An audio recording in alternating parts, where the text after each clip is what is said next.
저는 21년째 선교사 자녀들과 선교사 가정을 지원하는 그런 선교 사역을 하고 있습니다. 태국에서 사역하고 있다가요, 7년 전에 우리 한국 본부 대표로 나와서 사역을 하고 있습니다. 지난 여름에도 한국을 방문하는 선교사 가정과 자녀들을 위한 이 캠프가 7월달에 있었습니다. 그때 원양원천 교회에 BTS 수료하신 국내 비전 트립 팀이 함께 저희 캠프에 오셔서 독려해 주시고 참 큰 도움이 되었습니다. 그때 한 선교사님이 간증을 하시는데 그런 이야기를 하시더라고요.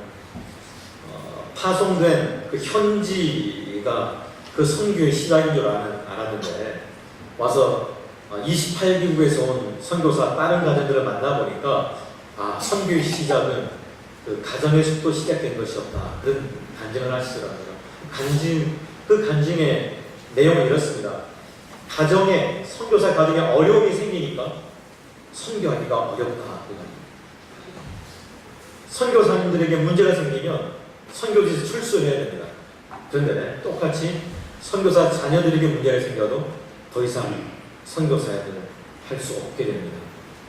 혹시 여러분들은 선교사 가정에 자녀들의 문제가 생겨서 그 선교지를 철수하신 그런 예를 알고 계신가요? 저는 많이 알고 있습니다. 이번 지난 여름 캠프 때도 선교사 가족 캠프 때 간증하신 한 선교사님은 자녀가 셋인데 큰아들이 선교지에서 어려운 이유로 목숨을 잃게 됩니다. 그래서 그 가정이 너무 큰 상처를 받고 그 선교지를 철수하게 되죠. 거기서 끝났으면 참 좋았을 텐데 그 가족이 다 자기 책임인 것처럼 그렇게 부모님과 그 형제 자매들이 그런 깊은 상처 때문에 결국은 그분들의 마지막 결정은 부부가 도저히 함께 살 수가 없다. 아침에 보기만 하면 그 죽은 아들 생각나니까 그런 마음을 가지고 있었는데 지난 여름 캠프에 와서 아직 감정적으로 치유되진 않았지만 믿음으로 그 가정이 하나 되기를 선포하고 다시 사역지로 돌아가서 사역을 시작하기로 결정을 하셨답니다. 참 가정은 참으로 중요한 곳인 것 같습니다. 오늘 성경 본문은 바로 믿음의 바톤을 어떻게 우리 다음 세대에 넘길 것인가, 가정에서는 자녀들을 향해서, 교회에서는 다음 세대를 향해서 어떻게 이 믿음을 계승해야 될 것인가 힌트를 주는 그런 말씀이라고 생각합니다. 성경은 모든 사람을 구원하기 원하시는 하나님의 선교 이야기입니다.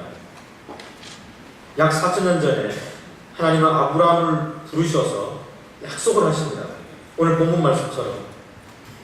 그 약속이 뭡니까? 아브라함과 했던 약속은 복을 주겠다. 그 대신 축복의 통로가 되기를 원한다. 창세기 12장에 나온 하나님과 아브라함의 약속을 우리는 기억하고 있습니다. 이게 바로 선교입니다. 이 세상을 향해 축복의 통로가 되는 것. 우리에게 가장 큰 축복이 뭘까요? 이 땅에서 잘 사는 것입니까? 이 땅은 우리에게 유한한 그런 시간입니다. 한계가 있는 시간을 우리는 부여받았습니다. 그래서 우리의 삶을 우리는 일생이라고 이야기합니다. 단 한 번밖에 살 수 없는 그런 세상이죠. 이 세상이 끝날 때 믿지 않는 사람들은 믿지 않지만 우리는 분명히 압니다. 하나님께서 준비하고 계시는 그 천국이 있음을 우리는 압니다. 우리의 삶이 그곳에서 다시 계속되는 것입니다. 선교는 바로 그 사실을 믿지 않는 사람들에게 알려주는 겁니다. 생명을 얻는 것만큼 큰 축복이 어디 있겠습니까? 그래서 성경은 하나님과 아브라함의 약속을 바로 축복의 통로가 되는 것이라고 몇 번이나 계속 강조해서 말씀하고 계십니다. 우리가 그리스도께 속하였다면 우리는 아브라함의 영적 자녀들입니다. 마찬가지로 아브라함처럼 그 후손들처럼 우리도 축복의 통로가 되어야 되는 것입니다. 종종 우리는 하나님께서 나를 선교 사역으로 부르고 계신지 아닌지를 어떻게 알 수 있냐고 하나님께 기도로 혹은 목사님께 혹은 서로에게 그런 질문을 하곤 합니다. 하지만 질문은 이렇게 바뀌어야 합니다. 하나님께서 나를 선교 사역으로 부르셨는데 내가 그 중에서 특별히 어떤 역할을 담당하기를 하나님은 원하고 계실까? 선교 사역의 방법은 참으로 많습니다. 그 중에 어떤 현장에서 어떤 일을 감당하는 것이 하나님께서 아브라함과 약속하셨던 것처럼 개인적으로 만나 주셔서 어떤 약속을 하셨는지 혹시 자신 있게 말씀하실 수 있으시겠습니까? 그게 바로 선교입니다. 하나님은 여전히 한국 교회를 사용하고 계십니다. 사실 많이 들으셨을 거예요. 유럽 교회는 거의 망해가고 있다고. 실제로 우리는 현장에서 그런 상황들을 볼 수 있습니다. 유럽 교회가 부흥했을 때는 그 유럽에서도 많은 나라로 선교사를 파송합니다. 그런데 유럽 교회가 쇠잔해 가면서 유럽 선교는 거의 끝났다고 보면 됩니다. 하나님은 그 선교의 그 자리를 대한민국으로 옮겨주셨습니다.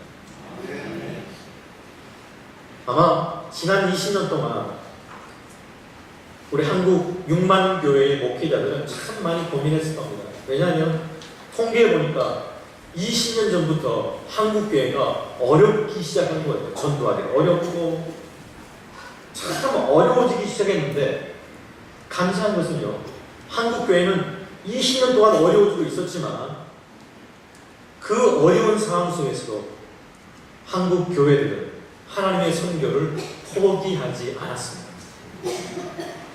그 선교 헌금을 넉넉해서 하는 게 아니더란 말입니다. 허리띠를 졸라매고 정말 귀한 그 모은 그런 헌금을 선교지를 향해서 흘려보내더란 말입니다. 한국 교회가 여전히 그 일을 감당하고 있습니다. 하나님께서는 한국 교회를 축복하셔서 세계 선교 파송 2위국으로 대한민국을 사용해 주셨습니다.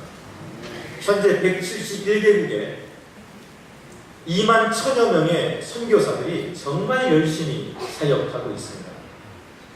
사실 이 선교 사역을 너무 열심히 하고 있다 보니까 그 자녀들은 어떤 문제가 생기겠습니까? 자녀들에게 영향이 가죠. 사실 부모가 선교사로 헌신했을 때 일생 자녀들에게는 엄청난 변화가 일어납니다. 아마 우리 자녀들도 마찬가지일 거예요. 우리는 요즘 자주 섞인 말로 이렇게 표현합니다. 금숟가락, 흙숟가락 이런 이야기를 합니다. 정말 그렇게 태어난 것이 행복의 조건이고 그렇게 태어나지 못한 것이 행복하지 못한 조건이라고 생각하십니까? 아니라는 것입니다. 실제 신앙인들의 삶을 통해서 너무 많이 나타나고 실제 이 세상 사람들의 삶의 그 모습을 통해서 너무나 우리는 잘 알고 있게 됩니다. 재벌들이 자살을 하고 인기 있는 연예인들이 자살을 하고 그것은 행복의 조건이 아니더라고요. 그럼 우리 자녀들도 마찬가지입니다. 어떤 부모를 만나는 것이 행복의 조건입니까? 오늘 성경이 바로 그 이야기를 우리들에게 하고 있더라고요. 하지만 오늘 본문을 가지고 저는 선교지를 다니면서 선교사 부모님들을 위해서 선교사 자녀들의 부모님, 선교사들을 위해서 함께 워크숍하고 어떻게 하면 자녀 양육을 잘할 것인가 이 이야기를 지난 21년 동안 해왔습니다. 그런데 이 말씀을 계속 준비하면 할수록 이것은 선교사 가정에게만 적용되는 것이 아니라 우리 믿음의 가정에 정말 적용되어야 되는 중요한 메시지라고 생각하게 되었습니다. 오늘 이 본문은 자녀 양육에 대해서 두 가지의 방향성을 이야기하고 있습니다. 믿음의 바톤을 잘 넘기기 위해서 이 본문은 우리에게 어떻게 이야기하고 있는지를 함께 살펴보기를 원합니다. 믿음은 개선되어야 한다. 이 이야기는 먼저 믿은 우리들이 가정에서는 우리 자녀들에게, 교회에서는 우리 다음 세대들에게 이 믿음의 바톤을 잘 넘겨야 되는데, 한국교회가 130년 전에 해외 선교사로부터 이 복음을 받은 그 이후에 이 일을 잘 해왔는데 지난 20년 동안 굉장히 어려워지기 시작했다는 겁니다. 그것을 여러 가지로 설명할 수 있게 되겠지만, 오늘 히브리서 11장을 통해서 어떻게 하면 우리 가정의 자녀들을 향해서, 우리 교회의 다음 세대를 향해서 이 믿음의 바톤을 잘 넘길 수 있을지를 우리 함께 묵상해 보도록 하겠습니다. 사실 선교사 자녀들은 이 선교사들과 함께 일찍이 한국을 떠나게 되죠. 그래서 물설고 낯설은 곳에서 정말 그 고난의 터널을 통과하면서 겨우 적응하게 됩니다. 우리 아이들도 마찬가지였고요. 한 번은 저희가 태국에서 이제 철수를 하고, 저희 아이는 태국에 남아서 대학까지 다 졸업을 하고 왔습니다. 기숙사에서 전화가 왔어요. 통화를 하다가 이런 이야기 하는 거예요. 이 태국 학생들 안 먹는 기숙사 음식을 자기는 돈이 아까워서 계속 먹어야 된다고. 지 엄마가 참 마음이 참 어려워하더라고요. 또 우리가 선교지 있을 때는 필리핀에서 신학 공부하는 우리 큰아들이 한국을 들어오는데 왜 들어왔을까요? 군대 가려고. 부모 없이 한국에 들어와서 군대를 갑니다. 그런데 휴가 때 나와도 부모가 없으니까, 선교지 있으니까 갈 데가 없잖아요. 갈 데가 없잖아요. 그런 애환들을 선교사 자녀들은 경험을 하게 되더라고요. 그래서 부모의 그 헌신으로 인해서 자녀들은 굉장히 많은 영향을 받습니다. 그런 환경적인 영향도 있지만, 부모와 자녀가 어떻게 서로 대화하고 어떻게 더 깊은 사랑을 나누고 있는지, 이 여부는 부모 자녀 관계를 아마 가장 결정적으로 결정하는 요인이 아닌가 생각합니다. 선교사 자녀들은 세 가지 이유로 적절한 케어를 받지 못하고 있다고 보여집니다. 그 첫 번째는 한국 부모들, 또 한국 아빠들은요, 너무 열심히 일을 해요. 한국에 계시는 남성들, 선교지에 계시는 우리 남자 선교사님들, 너무 일을 열심히 한단 말이에요. 그래서 한국 선교는요, 서구 선교사들이 혀를 내두를 정도로 사역의 열매가 많습니다. 왜 그렇습니까? 가정을 돌보지 못하고 사역을 하니까요. 제가 있던 태국 치앙마이에서는요, 치앙마이에서 한 2시간도 올라가는 치앙라이라는 산족 사역을 하는 선교사님이 참 많아요. 왜 그러냐면 본토민들은 복음을 전해도 받아들이지는 않아요. 이게 참 어렵습니다. 오늘도 사실 우리 장로님 나오셔서 이 동성에 대한 것, 양성, 평등에 대한 광고를 해주시는데, 실제로 수십 년 전부터 태국에서는 이런 일들이 일어나고 있는 거예요. 태국은요, 핍박당하는 중국이나 일본보다 복음 환율이 낮습니다. 왜 그런지 제가 한번 살펴보니까요, 몇 가지 이유가 있는데 그 중에 하나가 바로 이 문제입니다. 어떤 문제냐면 이 성 정체성 문제.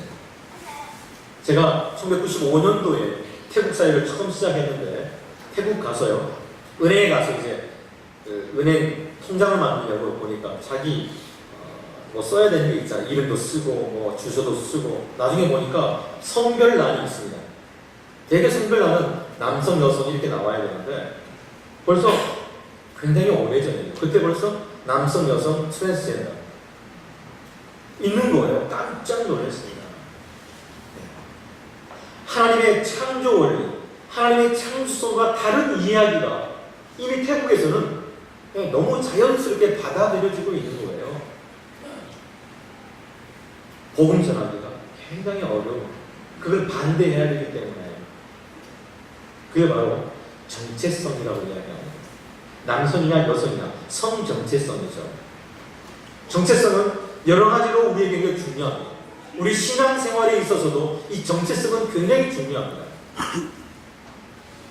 성 정체성의 혼란 때문에 이 태국 선교가 굉장히 어려워진 것처럼요, 우리도 성도로서의 정체성이 필요합니다.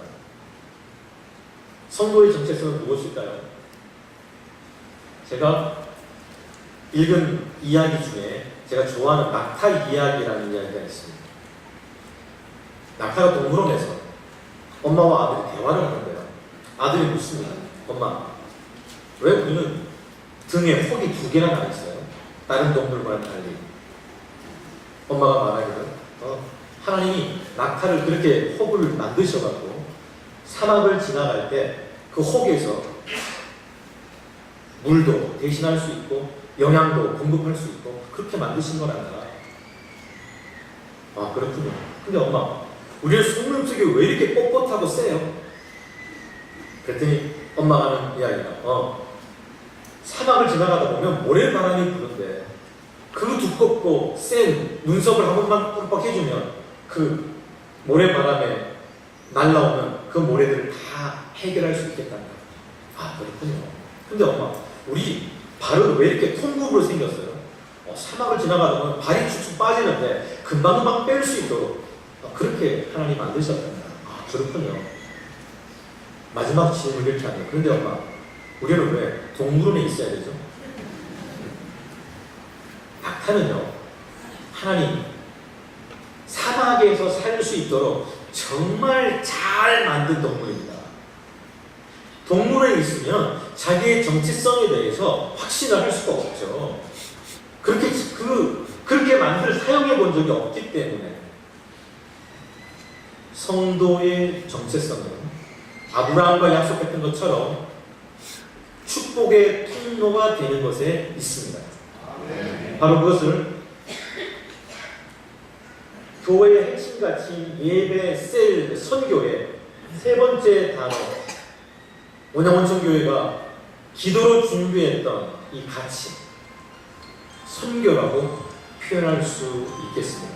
그런데 이 땅의 남성들은 너무 그 사역에, 가정을 책임지는데 너무 열심히 일하고 사역한 나머지 가정의 관계가 좀 어려워지고 있는 것도 사실입니다. 그래서 선교사 자녀들은 선교지에서 부모의 사랑을 잘 받아야 되는 시기에 부모들이 너무 나가서 일을 하다 보니까 그 연령에 적절한 그 사랑을 받지 못하고 있다. 한 10여 년 전에 어떤 한 선교단체에서 제가 말씀을 전하러 간 적이 있었는데, 제 말씀을 다 끝낸 다음에 머리가 허구였습니다. 선교지에서 한 30년 이상 사역하신 분이 앞으로 두고 걸어 나오시더니 그런 말씀하시는 분, 강의 잘 들었습니다. 그런데 1세대 선교사인 저희가 선교지에 나갈 때쯤에는 여행 자유화 시절도 아니었고 아무도 환영해주는 나라가 없었습니다. 그래서 선교사가 나가면서 하는 결심은 내가 죽더라도 우리가 복음을 들었던 것처럼 그 땅의 영혼을 향해서 순교의 각오를 하고 나갔습니다. 순교의 각오를 하고 일을 하다 보니까 내 자녀들에게 따뜻한 말도 한번 해줄 수가 없었습니다. 선교 사역을 30년 지나고 본국에 돌아와 보니까 죽지도 못했는데 내 자녀들을 잘 사랑하지 못한 것 같습니다. 사랑하는 믿음의 가정들, 그 선교사님들의 그 애환, 그 사역 때문에 자녀들을 잘 사랑하지 못했다는 그 고백을 우리 가정에도 한번 질문해 보아야 될 것입니다. 자녀를 언제까지 케어해야 됩니까? 정답은요, 고객이 만족할 때까지. 요즘 텔레비전에 그런 사건들이 나오더라고요. 어떤 할머니와 손자가 공원에 가서 손자가 공을 차니까 할머니가 그 골킥 공을 막는 거예요. 거기에 문구가 이렇게 적혀 있습니다. 자녀 양육 끝. 자녀의 자녀 양육 시작. 무슨 말입니까? 이 지구상에서 이 다음 세대 자녀들을 향해 가장 깊은 오래오래 애프터 서비스 해주는 민족이 대한민국이란 말이에요. 우리 자녀 잘 컸다고 해서 끝나지 않더라고요. 그 자녀의 자녀들 양육할 준비 되셨습니까? 이미 경험하신 분 계시겠죠. 한국 민족의 그 자녀 다음 세대를 향한 그 깊은 애정입니다. 그런데 선교지에서는 그렇게 할 수가 없다는 그런 짠한 이야기를 듣게 되었습니다. 뿐만 아니라 부모 선교사들이 사역의 분주함 때문에 사랑받지 못한 그 자녀들은 한국 선교 정책에서도 소외되어 있더라고요. 사실 한국 선교 단체가 한 200개 정도가 됩니다. 200개 정도가 되는데 그 중에 선교사 자녀를 위해서 뭔가를 계획하고 지원하고 이런 단체가 20개도 안 되는 거예요. 그게 한국 선교의 현 주소더라고요. 선교사들을 파송하고 기도하고 지원하고 심지어는 그 선교지에 가서 함께 동력하고 참 이런 일들을 많이 주셨는데 안타깝게도 그 자녀들이 어떤 상황 속에서 살아가고 있는지를 한국교회가 잘 모르더라고요. 우리의 책임은 아닙니다만 선교단체가 더 이 이야기를 더 알려야 되고 또 함께 지원을 요청해야 되지만 그게 잘 안 되고 있다고 보여집니다. 뿐만 아니라 이 한국 교회의 후원 정책도 선교사 자녀들을 위해서 우리가 보내준 선교 헌금이 쓰이고 있다는 사실을 혹시 알고 계신가요? 제가 선교사 자녀 사역을 시작하던 그 90년대 후반에 MK 캠프를 왔던 MK라는 말은 선교사 자녀를 영어로 미셔너리 키즈라고 하기 때문에 줄여서 MK라고 말을 합니다. MK 캠프에 왔던 아이들이 고등학생에 대해서 1년 후에 다시 오게 된 거예요. 그 둘이가 오랜만에 만나서 1년 만에 만나서 같이 악수를 하고 포옹하면서 이렇게 인사말을 나누더라고요. 야, 1년 동안 잘 있었어? 근데 너희 집에 성경 헌금을 잘 와? 그때 제가 느낀 게 있었습니다. 한 번도 생각하지 못했던 거예요.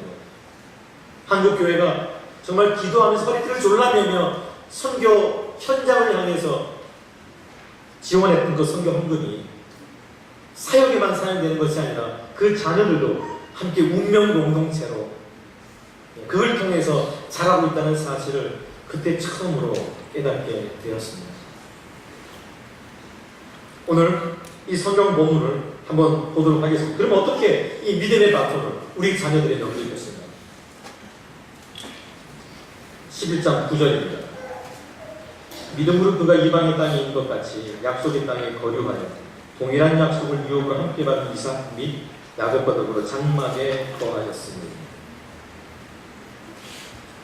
첫 번째 믿음의 조상이었던 아브라함, 첫 번째 선교사였던 아브라함은 오늘 본문을 통해서 아들 이삭과 손자 야곱과 장막, 텐트라고 표현하는데 그 유목민이었던 그들에게 이 텐트는 우리가 살고 있는 집이었습니다. 그 집에서 그냥 우리처럼 함께 살고 있었던 것을 볼 수 있게 됩니다. 함께 살고 있는 그 자녀들을 향해 우리는 어떻게 그들을 케어하고 있습니까? 연령 발달에 맞는 그런 정서적인 사랑을 제공해야 되고 교육을 제공해야 되고 음식을 제공해야 되고 우리가 하고 있는 그 모든 것들을 그 연령에 맞도록 제공하는 것이 가정에서 해야 될 일입니다. 네. 하지만 선교사 자녀들은 선교지에서 한국에서 제공하던 것과 같은 그 케어를 받을 수가 없는 것을 우리 이해해야 할 것입니다. 그 중에 가장 중요한 것은 부모의 사랑을 통해서 자녀들은 하나님의 사랑을 경험한다는 겁니다. 왜 이 한국 교회가 요즘 학교에서 학생들 교회에 나가는 그 출석률을 퍼센트를 내보면요 50%가 안 된대요. 몇 사람은 없대요. 왜 이렇게 되었을까요? 왜 이렇게 되었습니까? 강요해서 되는 것이 아니기 때문에 그렇습니다. 하나님은 자녀들에게 하나님의 사랑을 경험시키기 위해 부모를 주셨습니다. 부모의 사랑을 통해서 자녀들은 하나님의 사랑을 경험합니다. 그리고 하나님의 말씀은 그 사랑을 통해서 흘러가게 되어 있단 말입니다. 어쩌면 선교사 가정에서는 그것이 부족했었습니다. 사역자 가정이심에도 불구하고 어떤 한 MK는요, 초등학교 1학년부터 고등학교 3학년 졸업할 때까지 기숙학교에서 지냈답니다. 사역 때문에 항상 사역지로 오고 가고 해야 되기 때문에 그 자녀를 초등학교 1학년 때 기숙사 있는 학교에다가 넣은 거예요. 나중에 그 MK가 그런 고백을 했습니다. 기숙사 들어갈 때 자기는 마음속에 이런 마음이 들었대요. 아, 우리 부모님은 나를 사랑하지 않아서 그 현교지의 사람들을 사랑하는데 나를 사랑하지 않아서 그냥 기숙학교에 넣었구나, 이런 생각을 했다는 거예요. 오늘 본문은 우리에게, 우리 자녀들에게, 우리 다음 세대에게 믿음의 바톤을 넘길 수 있는 가장 중요한 이야기를 이렇게 하고 있습니다. 그 장막에 함께 사랑하고 살았습니다. 혹 이제까지 우리 마음속에 사랑하는 것이 조금 미진한 그런 마음이 들으시면 괜찮습니다. 지금부터 그렇게 시작하면 됩니다. 우리 하나님은 새롭게 시작하시는데 전문가이시기 때문에 그렇습니다.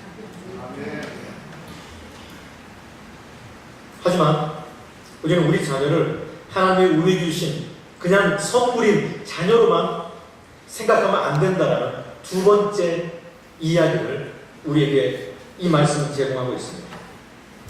방금 읽었던 말씀입니다. 믿음으로 그가 이방의 땅에 있는 것 같이 약속의 땅에 거류하여 동일한 약속을 유업으로 함께 받은 이사, 동일한 약속을 함께 받은 이사. 그 동일한 약속이 뭘까요? 제가 말씀을 시작하면서 창세기 12장에 있는 말씀을 드렸습니다. 복을 주겠다. 그 복 가지고 이 세상에 축복의 통로가 되어라. 아브라함에게 주신 이 창세기 12장의 말씀이 창세기를 읽어가다 보면 26장에서 똑같은 말씀을 발견할 수 있게 됩니다. 대상이 달라집니다. 창세기 12장에서는 아브라함에게 주신 말씀인데 창세기 26장에서는 아들 이삭에게 똑같은 말씀을 하고 계십니다. 내가 복을 줄 것이다. 그 복 가지고 이 세상에 축복의 통로가 되길 바랍니다. 거듭 강조합니다. 세대가 바뀔 때마다 똑같은 말씀을 창세기에서 우리에게 전하고 있습니다. 5번이나 똑같은 이야기를, 아브라함과 약속했던 그 언약의 약속을 이삭에게, 야곱에게 계속해서 강조하고 있는 것을 우리는 창세기에서 볼 수 있습니다. 창세기 12장에서 창세기 26장으로 넘어가기까지 중요한 또한 다른 장이 있습니다. 창세기 22장 8절입니다. 한번 따라하겠습니다. 두 사람이 함께 나아가서 하나님이 아브라함에게 부탁하셨습니다. 명령을 내렸습니다. 100세에 얻은 이삭을 하나님께 도로 바치라는 내용이었습니다.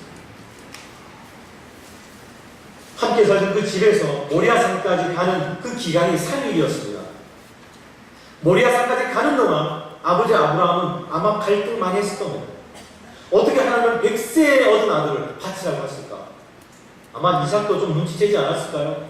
왜냐하면 늘 하나님께 그 제단에 예배를 드리기 위해서는 제물을 항상 끌고 갔었는데 이번에는 아무것도 없이 올라가고 있는 겁니다. 모리아산을 향해서. 그래서 가끔은 이 아브라함과 이삭이 모리아산을 향해서 갈 때 갖고 있었던, 서로에게 있었던 그 갈등들이 우리 가정 안에서 나타나는 것을 볼 수 있게 됩니다. 아버지는, 부모님은 자녀들에게 좀 미안한 마음이 있어요. 좀 더 잘해주면 좋았을까? 좀 좋은 환경을 주면 좋았을까? 늘 그런 미안한 마음, 자녀들에게 아브라함의 마음을 갖게 됩니다. 이삭도 마찬가지입니다. 그 마음속에 뭔가 좀 화가 나고 뭔가 좀 분노가 있고 그런 피해 심리, 좀 좋은 부모 밑에서 태어났으면 뭐 이런 마음이 우리 자녀들에게 없었을까요? 어떤 상황에서. 그런데 하나님은 모리아산에서 그 문제를 해결해 주십니다. 갈등하고 있는 이 부자를 향해서 아들 이삭을 향해 칼을 들었던 그 절박한 시간에 하나님은 아브라함아 외칩니다. 그리고 멈추게 합니다. 그때 숯불에 수정수 한 마리가 걸려있는 걸 보게 됩니다. 그리고 그 제물을 모리아산 정상에 있는 제단 위에 올려놓고 하나님의 임재를 아버지 아브라함과 아들 이삭이 공동으로 경험시킵니다. 창세기 12장에서 아브라함을 부르신 그 하나님이 창세기 26장에서 이삭을 부르기까지 정말 중요한 과정이 하나 있었는데 그게 뭐냐? 아버지 아브라함과 아들 이삭의 공유된 영적 경험이었습니다. 우리 가정에 그런 게 필요합니다. 가정 예배를 통해서 그렇게 할 수 있습니다. 아니면 용서를 주고받으면서 그런 경험을 할 수 있게 됩니다. 사랑을 더 깊이 나누면서 하나님의 사랑을 공유할 수 있게 됩니다. 방법은 많습니다. 하지만 우리 가정에 그런 공유된 하나님의 임재의 경험이 필요하다는 사실입니다. 오늘 본문은 이제는 선교지로 가지 않아도 선교할 수 있는 믿음의 바통을 넘길 수 있는 방법을 우리에게 두 가지를 제공해 주었습니다. 첫 번째는 부부가 더 깊이 사랑하는 겁니다. 우리 자녀들이 행복하려면 어떻게 해야 될까요? 뭘 좋은 환경을? 아니요. 가장 중요한 조건은 엄마 아빠가 더 깊이 사랑하는 것이었어요. 그럼 자녀들은 안정감을 가지고 잘 자라게 됩니다. 보고 배웁니다. 네. 그리고 좀 어렵지만 자녀들 향해서 사랑한다고 말을 해주는 겁니다. 성경에 보면 아브라함이 이삭을 향해서, 이삭이 야곱을 향해서, 야곱이 그 자녀들 향해서 손을 얹고 축복하고 그런 장면들이 굉장히 많이 나옵니다. 그 축복이 자녀들한테 흘러가는 겁니다. 결국 하나님은 아브라함을 부르시고 그 후손들을 향해서 이 땅에 축복이 통로되게 약속하셨는데 결국 그 가문을 통해서 예수 그리스도가 이 땅에 오시게 됩니다. 아브라함과 맺은 그 언약, 아브라함께서 끝난 것이 아니라 그 자녀 이삭을 통해서 그 축복의 약속이 흘러갔다는 이야기입니다. 이제 우리를 믿음의 가족으로 부르셨습니다. 이제 우리에게 숙제가 있습니다. 우리 믿음의 가정, 이 믿음의 바톤을 가정에서 우리 자녀들에게 넘겨야 됩니다. 우리 교회에서는 다음 세대들에게 이 믿음의 바톤을 넘겨야 됩니다. 그러기 위해서는 우리는 더 깊이, 더 자주 사랑하기 시작해야 됩니다. 그리고 하나님의 임재의 경험을 함께 더 많이 경험하기 시작해야 됩니다. 보고 배우는 겁니다. 가르쳐서 배우는 게 아니라 보고 배우는 겁니다. 선교사 자녀들은 선교에 대해서 어떻게 생각하고 있을까요? 어떻게 보고 배웠을까요? 말씀을 마무리하면서 짧은 영상 하나 보도록 하겠습니다.